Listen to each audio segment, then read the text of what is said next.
Sometimes you want to go dark and quit YouTube. Why are you laughing? 안녕하세요. 안녕하세요. It's Natalia, and today I am filming a video with my friend. I'm Abigail, aka Polyglot Progress here on YouTube. Yes. What languages? Languages. French is like an advanced level, German, Spanish, Italian, like conversational intermediate, and then I'm currently working on Bulgarian. Yes. So we're going to talk about your assumptions on what it's like being a language YouTuber. So I've been on YouTube for 4.5 years, and you've been... I've been on language YouTube for like 5 years-ish. I guess maybe close to 5.5 now, and then I've been doing YouTube in general for like 10 or 11 years now. So I think we can try and represent the language community. We're gonna try. We'll see how it goes. But hopefully you guys enjoy the video, so we're gonna go ahead and jump on it. Go. I was ready this time. Okay, so the first assumption is you get textbooks for free.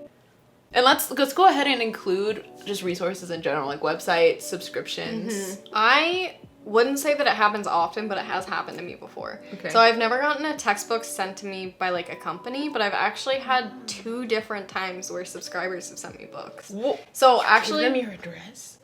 Yes, which I don't do that often, so it was like very limited. Okay, so you did circumstances. What? I know. I was like, should I? So like 2 people technically have past addresses of mine. Yeah. I don't live those places anymore. Yeah. It was people that were getting rid of books that they didn't really use anymore and knew that I was interested in those languages, and so they offered. And then I have been like gifted, I guess, like subscriptions to apps or websites, but really not that much. I think it's only happened like maybe 3 times at most, 3 or 4 times. Okay. And a lot of the time it was like because I was working with them, and so they gave it to me for free for that period of time too. So it wasn't even, I wouldn't say I have any like lifelong free subscriptions. I don't think I do either. But I've definitely been offered free textbooks several times. I've only accepted them once. It was from Tuttle. That's the only time. I think in all the videos I'm like, this was gifted. But those, and then I've had like authors themselves be like, I'm publishing this Korean book. Ooh, like, that's can I send you a cool. copy? It is cool, but it's also like, I'm good. Because I have so many books. Yeah. I'm like, I don't need them. Yeah. I'm sorry. Like in terms of like apps and subscriptions, sometimes I'll get like a DM on Instagram from like an app, and they'll be like, hey, we'd like to gift you like 6 months or like 3 months or whatever just to try it out. Like no need to post or anything. Usually I don't really go for that just because I was like, I have enough on my plate. But the opportunity is there. Everybody thinks you're crazy productive, but you actually get demotivated like everyone else. Yeah, I think the like everyone else is key there. I am everyone else. Yeah, I would not say that I'm crazy productive. I don't know, maybe I'm more productive than the average person. Maybe I'm less productive. I don't even know what the gauge for like average productivity is. I 100% get demoted. Oh, for sure. Like that's definitely a feel part like of my life. And probably, I don't know if there's anyone who doesn't get demotivated. If I'm sorry, I would like their secrets. I like when you're like, I want their secrets, and then there's me being like, you're a liar. I think probably that's more likely, but if there is someone out there, I want their secrets. Yeah. I don't think I'm actually that productive.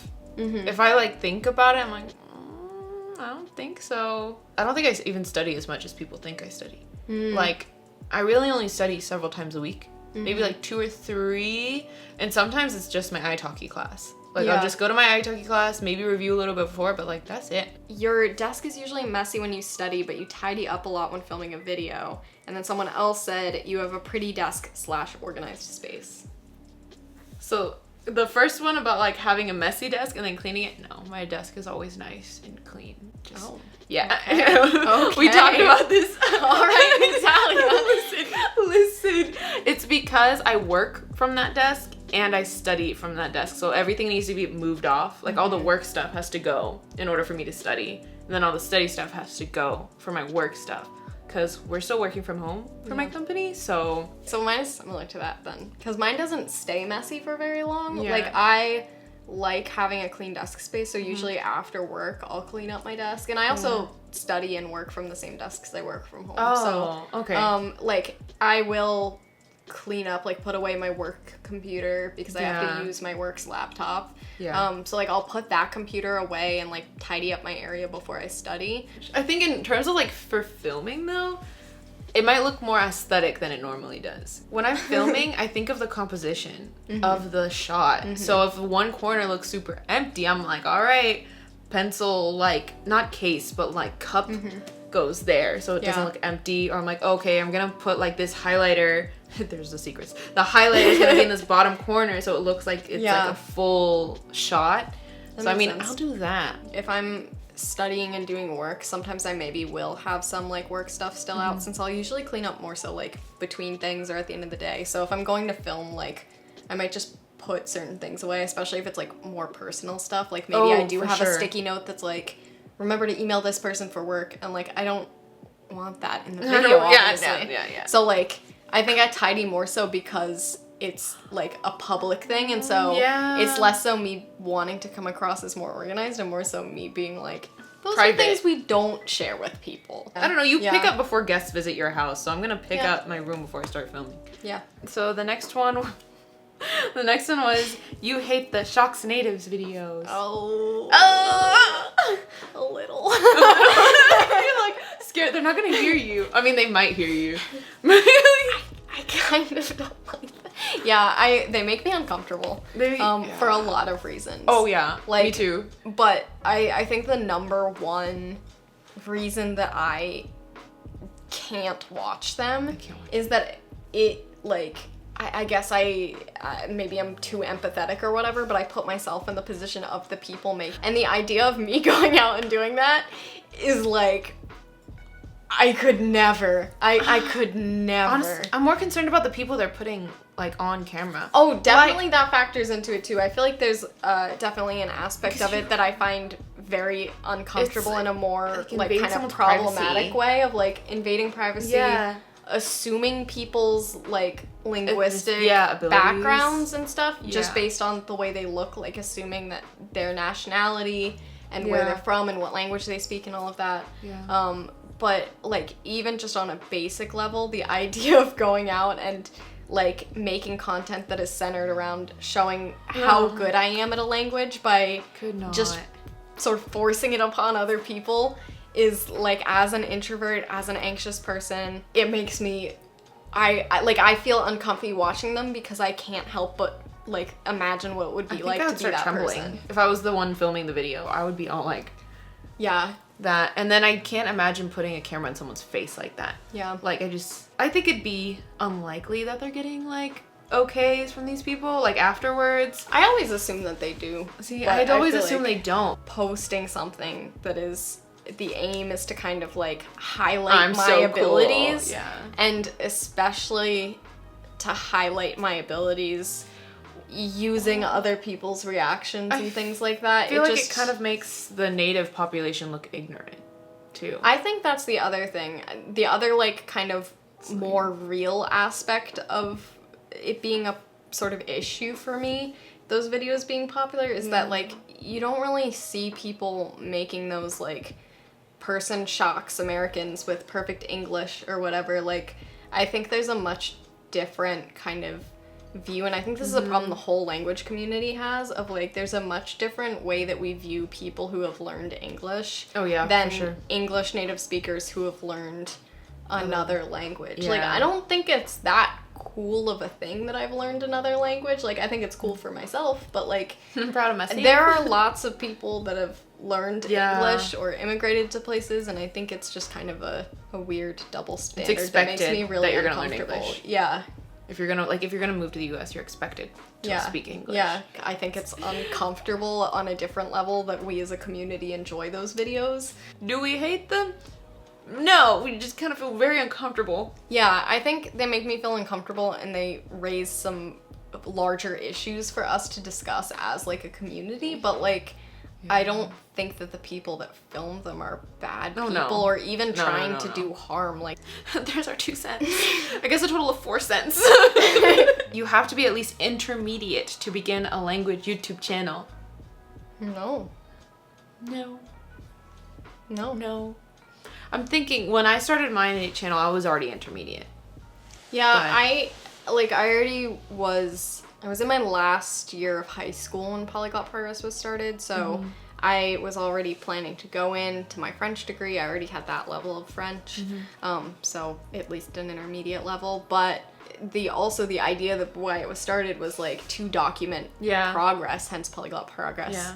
So like the idea wasn't like I am an intermediate level, and it's captured like my whole of learning German and learning Bulgarian and things, and Spanish and Italian. So I definitely posted videos in those languages starting as a beginner. I think it depends on the angle you're going for. Yeah. Like if you're going for like a mentorship kind of channel where you're trying to help people that aren't as far along as you, then it'd probably be better to be intermediate.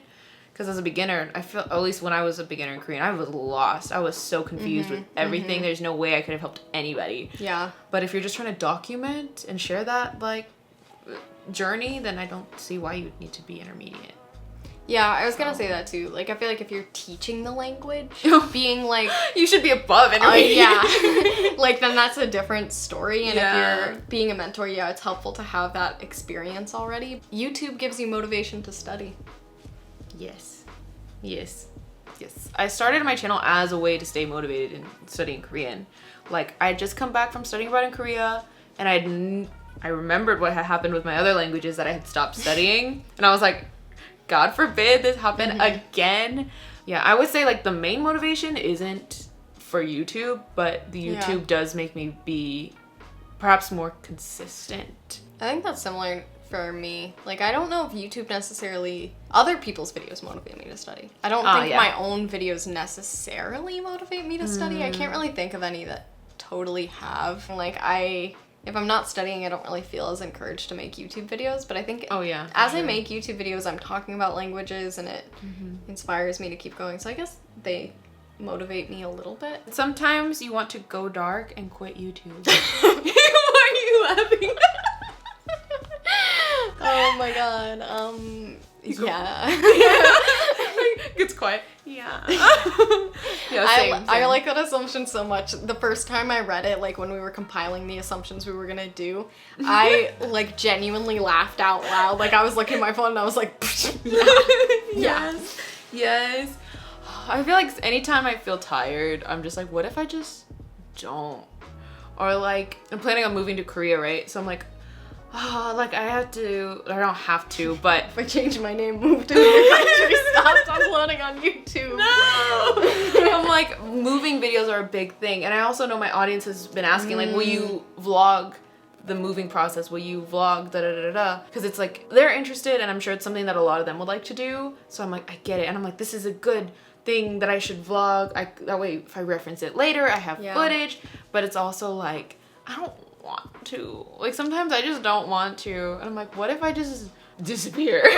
But I've definitely had that go dark thing. When I failed my TOPIK exam in 2018. 2018? Oh. Yeah, 2018. I like failed it. Like, I took the intermediate through advanced version of it. I was like, oh my god, I'm a fake. I don't speak Korean. Oh my god. Like, I don't know. I had this like breakdown. And I was like, I don't want to make videos anymore because I don't want to address it. I don't want to talk to anyone about it. I don't want to think about studying Korean. And obviously that did not happen. But there are also times I've thought about leaving for like privacy reasons. Yeah, I was going to say the same thing. Not necessarily because of like privacy, like safety concerns, but like privacy in terms of like being like a public figure almost. Like, I'm by no means like a famous public figure person, but like people know more about my life than they would if I wasn't posting on YouTube, or like if I even didn't have social media. And I feel like that's something I've thought about, even just like I majored in film and I like doing that, and it's the same kind of thing of like, if you are a filmmaker, like you might be a lesser known one, but there's still people who like know who you are. And like, even though on my channel I'm not posting like vlogging my relationship or like very personal things about me, like it is like I'm more in the like public eye, I guess, than what I think a normal person would be. And just every now and again, especially if I'm having like a really low mental health point, it's just like sort of that like feeling of like, I wish I could live a life where like no one knows who I am. I feel like that's when it comes. when you have when your mental health's not that great. Yeah, I think that's the thing that I've had to realize recently is like I only have those thoughts when I'm having like a depression flare up. Like I don't feel that way when I'm feeling good. So like those aren't my actual real life feelings towards that. Definitely, for sure, there are times when I'm not feeling great that I'm like, it's time to disappear. It's time to disappear.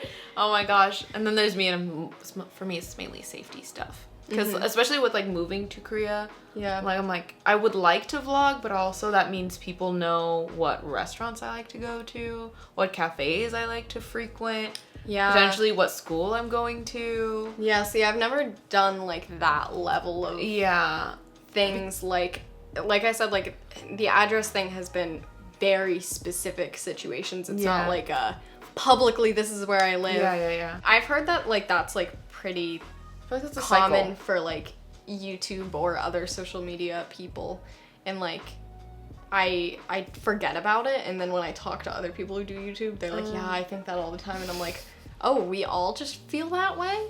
But it definitely is, I think, just one of those things where also because YouTube can start to become like a job. Yeah, so, I like, think that plays in. And I like, think also when, like, maybe you're getting more, like, kind of toxic negative comments, and that can play in as well, where you're like, I don't want to deal with this. No one else has to deal with this, and yet I do. And I've chosen to do that. Like, this is a choice I've made for myself. Yeah, for sure. But, like, clearly I wouldn't go dark since I've been here for 10 years now. And, like, throughout those 10 years, all of those 10 years I've had that, like... I've taken breaks. Stop forever. Yeah, so have I. But not even in a go dark I don't way. think I've even like deleted everything. seriously been like, I'm gonna quit. Yeah, no, for me it's been more so like just a crisis of like, what if I lived a private life? A normal where one. I didn't have social media. Yeah, or even just a normal level of like, people I know in real life follow me on Twitter and that's it. There's a lot of added pressure to progress at a quick pace. No. We might be different on this, but I don't feel a lot of pressure, but I don't do progress updates that often. Yeah. Like, the most consistent that I've ever done one was in 2018, and I would do one every month, and that only lasted like 3 months. Yeah. At that time, I felt a lot of pressure because even though you progressed in that month, there's not a lot to be said, I guess. So now I do it once a year, if I do it. I definitely feel like I do feel that, but not as much now as I used to, and it's sort of because I've drawn harder boundaries, like you said, sort of with yours. Like, I think now I'm not trying to make progress updates as much, because previously it was like, I would film a progress update and then go to film one like a month or two later, and it would be like, what do I talk about? I don't even know what to talk about. And also, I haven't made enough progress, and people are gonna think I'm dumb. And like, worries about how people were going to kind of like perceive that level change and stuff, or lack of. And like, I think now I'm not really making them, I guess, as frequently. I made one in December, and that was my last progress update, and I'm planning to make another one soon for Bulgarian, because that's my main focus right now. But I think going forward, what I decided recently is I want to do it off of like number of hours spent studying. I've been using a like tracker for my language learner, or my language learning English. I've been using a tracker for my language learning, so I can see how many hours I've spent studying a language. So like, I think I might like every X amount of hours studied do progress update, because sometimes like you just don't spend as much time. Like, that's part of the problem is like, I haven't posted a progress update, not necessarily because I've been avoiding progress updates, but because I was moving and I wasn't doing anything. So definitely I think I used to really feel that pressure, because I was posting them super often, and people would comment like, you've barely progressed or whatever. And so I felt like, it's mean. It is. And like, now I think I'm in, like I said, I'm in a healthier place with it all. So I think I can look at it and be like, okay, A, that's rude, and B, there is no place you're supposed to be after a certain amount of time. And so, like, it's fine. I'm allowed to be bad at a language. Like, that's the other thing. That's something I've learned, like, a lot about this year, is, like, I know more about my situation than other people do. So, like, I might be at a higher level than my videos come across as, and I and my tutors know that, and the people of the internet don't always. But, like, also, I'm allowed to be awful. Like, that's actually something that I'm allowed to do. I'm allowed to go back in progress. I'm allowed to be at exactly the same place. Yeah. I'm allowed to take 12 years to get to a beginner level. Like, I can be awful at People language get mad. learning. If you don't progress fast enough, they get mad. And if you progress too fast, they call you a liar. And they say that you're not actually that great. Yeah. So I used to feel a lot of pressure, but I think now I'm more so like, if I post a really bad progress update, like, okay, that's my progress. You all have to be okay with that. Yeah. But also, like, I think I Keeping am it real. being a little bit better with boundaries of, like, if I don't feel the need to make a progress update, I don't have to give people one. You only use certain resources so that you can film reviews for them. Ooh. Ooh. I don't think I ever have. I feel like you have too many languages for that to even be something to consider. Yeah. I think the only time that has maybe happened is there was a textbook that I used for German like 2 years ago that I really hated. And I didn't buy it to film a review. I was not gifted it. I bought this book thinking it was going to be good. It was gonna help you. And I got several chapters in and realized that I absolutely despised the book. And I continued working through it for 2 reasons. The first reason being that, like, I don't know, I'm a very stubborn person. So once I had said that I was starting this book and wanted to work through this book, not like I said it on YouTube, but like once I told myself I was gonna work through this book, I refused to be like, I don't like this book, I'm gonna stop. Like I was like, you have to finish this. I will finish this. And so there was that, but the other reason was that I wanted to film a review of it. And so I did finish the book partly because I wanted to be able to talk about it on YouTube. I buy books just to review them. But I feel like you do more book reviews than I do. Yeah, I try because there's not that many like people learning Korean on YouTube. Yeah. There's only 2, 3, 4 maybe that are like consistently uploading, and that's if even, because some of them like to go dark randomly and then show up again. So there's not a lot. Following the temptations. Yeah, I'm like seeing them do it. I'm like, maybe I should do that. This could be me. My eyes are like sparkling. No, but I remember when I was a beginner looking for like Korean books, there was Margarita and that's it. Yeah. I remember when I started my channel, I was like, I want to be a channel that has lots of reviews, which has not really happened. I've definitely posted the majority of my reviews within the past year.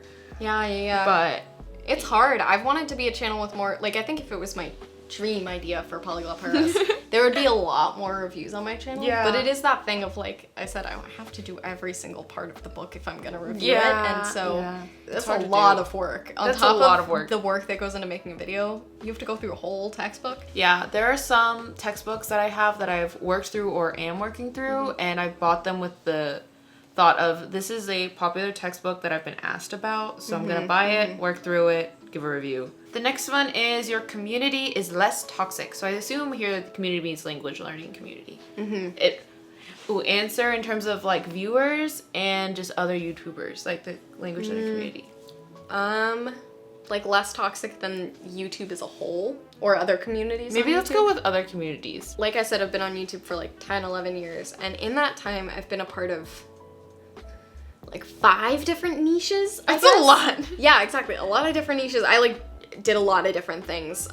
Like I don't feel like when I was posting like sketch comedy stuff, there was a community of people. Yeah. I feel like the most community that I had was like small YouTubers. Which like you can only be a part of for so long, and I mean I never made it out of that kind of realm. I was always small. I'd say that was the most community I found. Like there wasn't this kind of like sense of community that you can find on Twitter and Instagram and YouTube and Twitter scares all me. of that. But at the same time, you're being really serious on me. Twitter scares me. No, I was just laughing because I was like, I've always like you'll come out and tweet occasionally, and I'm like, Natalia's sometimes on Twitter, but not very much. And I like now knowing that it's because you're scared. Yeah, it's scary. Because I've seen so many people attack other people in the language learning community, but on Twitter. Yeah. That's why I'm like, I'm scared. I do feel like Twitter can kind of, like, not just for language learning, I feel like other kind of niches I've seen on Twitter, it can sometimes get a little nasty. But I genuinely like Twitter. I'd say Twitter is my favorite, like, social media to hang out on. More than YouTube? No, other than you, like, Oh, favorite, okay. like, I was like, separate thing. ma'am. Definitely YouTube is the number one. I think there's certain elements that are negative, like people trying to seek out fakes and like people that are trying to impose their way of learning languages and stuff. So I think there is toxicity, but I don't know if it's more or less toxic than any other kind of. Yeah. I mean, I guess there's a few times where language YouTubers have attacked each other, but it's never like by name. That's true. Yeah, I don't see that like, too. Yeah, I guess that's less toxic. I think. Yeah, like I'm not really part niches. of the beauty niche in terms of even watching. They always stuff. have something. Exactly. Going on, See, like that's the thing is I don't watch any beauty content, and yet I know that they're like posting videos that are like, this person's career is ruined and stuff, and like so and so. Yeah, right. like I feel like there's a lot more like drama to sell product, whether that's real drama or even like the drama created by people for publicity that doesn't happen in this niche. I think, but I don't know, maybe the toxicity that we have like comes with anything. Like you're always gonna have certain issues. I mean, I've seen YouTubers call like language, let's say language community people call each other out on Twitter, but not by name there too. Yeah. Being like, I saw language YouTubers say this and this in their video and that's so wrong or they're lying or something. Yeah. But, which I feel like it's still bad. I don't know. I feel like it might be less toxic than other things. You lie about your fluency, Abigail. No. Yeah, definitely no. No. We sort of talked about this in the video we filmed for my channel. It would be hard to lie. Really? Like, it would be more, I honestly feel like it would be more work to lie about my fluency than it would be to just be bad upfront about my fluency. So, no. I also, like, I don't know if you could even get that sense from my videos. Like, I feel like I understand more so the comments that are like, you're awful at speaking this language than I would understand people being like, you're lying about your fluency, because it's like, I'm not great at stuff. And that's okay, but I'm not great at stuff. I don't think I've ever gotten a comment that told me that I was pretending to be better at Korean than I actually am. But I used to get comments because I felt super insecure about speaking French on my channel. Oh, yeah. And so people would post comments saying that I was, like, suggesting that I was lying about my French level and saying I was lying about being advanced or about having a degree in French. That's so rude. Or, like, those things, because I hadn't spoken French on my channel in a long form video. But it was just that I didn't really feel like I was ready to do that. I didn't feel comfortable doing that. Not because my French level wasn't there, but I just didn't want to share that part of me with the internet quite yet. Those comments made me want to do it even less. Yeah. So it was like, honestly, I would have posted one like a year into starting my channel if it wasn't that things started to spiral of people like being like, you're lying, blah, blah, blah, blah. And then me being like, I'm not gonna post. Like, can't do that now. Like, honestly, I would rather say I'm worse at the language. You buy pretty stationery only to look aesthetic on Instagram. Yes and no. I like it, like aesthetic stationery, but there is some that I buy being like, oh, this would look good in an Instagram picture. How about you? I don't think I look that aesthetic on Instagram. I think that's the first part of this question is like, I don't think I look that aesthetic on Instagram. I've like wanted to take better pictures recently. I just haven't, which is part of why I never post to Instagram. But I would say in general, like, I'm not posting good looking photos on Instagram. Like, they're not ugly. Like, lighting is okay, but I don't have like those very curated like notebook highlighter like kind of pictures. Composed, But I definitely think some of the stationery that I own was purchased because I saw it all the time on Study Blur. Like, not even so much Instagram now, but when Study Blur and I was into Tumblr, I haven't been on Tumblr in like 4 years now, but when I first started like getting into the language niche, I was super into Tumblr, super into Study Blur, and I feel like that's why I own like the Stabilos and the mild liners. Like, I feel like it wasn't like I bought them to look aesthetic. I feel like it was that I saw them all the time and I was like, I want to try those, and I love them, so now I repurchased them. My Instagram feed is highly curated. Yeah. It's extremely yours curated. Yours is a lot more aesthetic than mine. Thanks. I like your Instagram feed a lot. But yeah, I do that, not necessarily because I want it to look super aesthetic. I mean, I like looking at it and be like, I'm proud of myself. But it's mainly because that's kind of what's expected.